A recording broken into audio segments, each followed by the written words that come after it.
الرحمن الرحیم دوستو، آج ہم آپ کے ساتھ حضرت عمر رضی اللہ تعالیٰ عنہ کی دور خلافت کا ایک سبق آموز واقعہ شیئر کریں گے۔ حضرت عمر رضی اللہ تعالیٰ عنہ کی دور خلافت میں مدینہ میں ایک گانا گانے والا رہتا تھا جو گانا گایا کرتا تھا۔ جب اس کی عمر 80 سال ہو گئی تو اس کی آواز نے اس کا ساتھ چھوڑ دیا۔ کوئی اس کا گانا نہیں سنتا تھا۔ گھر میں فکر و فاقے پڑ گئے اور ایک ایک کر کے گھر کا سارا سامان بک گیا۔ آخر تنگ آ کر وہ شخص جنت البقیع میں گیا اور بے اختیار اللہ کو پکارنے لگا، یا اللہ، اب تو تجھے پکارنے کے سوا کوئی راستہ نہیں ہے۔ مجھے بھوک ہے، میرے گھر والے پریشان ہیں، یا اللہ اب مجھے کوئی نہیں سنتا، تو میری سن لے، تو میری سن، میں تنگ دست ہوں، تیرے سوا میرا حال سے کوئی واقف نہیں ہے۔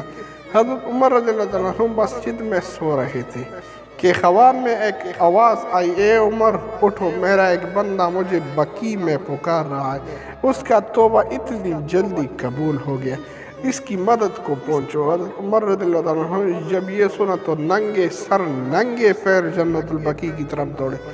دیکھتے ہیں کہ جھاڑیوں کے پیچھے ایک شخص دہاڑے مار مار کر رو رہا ہے۔ اس نے جب حضرت عمر رضی اللہ عنہ کو آتی ہوئی دیکھا تو بھاگنے لگا، سمجھا کہ شاید حضرت عمر رضی اللہ عنہ کوڑا لے کر آ رہے ہیں۔ حضرت عمر رضی اللہ عنہ نے کہا، رکو، کہاں جا رہے ہو؟ میں تمہاری مدد کے لیے آئی ہوں۔ وہ بولا، آپ کو کس نے بھیجا ہے؟ حضرت عمر رضی اللہ عنہ نے کہا، جس سے لو لگائے بیٹھے ہو، مجھے اس نے تمہاری مدد کے لیے بھیجا ہے۔ یہ سننا تھا، وہ شخص گھٹنوں کے بل گرا، داڑے مار مار کر رونے لگا اور کہنے لگا، یا اللہ، ساری زندگی تیری نافرمانی کی، تجھے بلائے رکھا، یاد بھی کہا تو روٹی کے لیے، اور تو نے اس پر بھی لبیک کہا، اور میری مدد کے لیے اتنے عظیم بندے کو بھیجا۔ میں تیرا مجرم ہوں، یا اللہ مجھے معاف کر دے، مجھے معاف کر دے۔ یہ کہتے کہتے وہ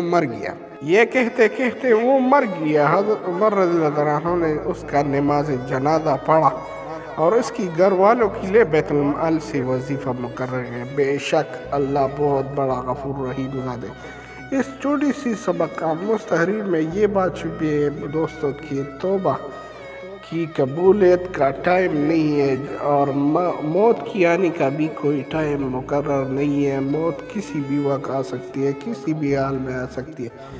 اس لیے آپ دوستوں سے گزارش، ہمیں اللہ کے سامنے توبہ استغفار کرنی چاہیے، ہم نے اپنے اعمال جو گناہ کیے، ہمیں اس پر اللہ سے معافی مانگنی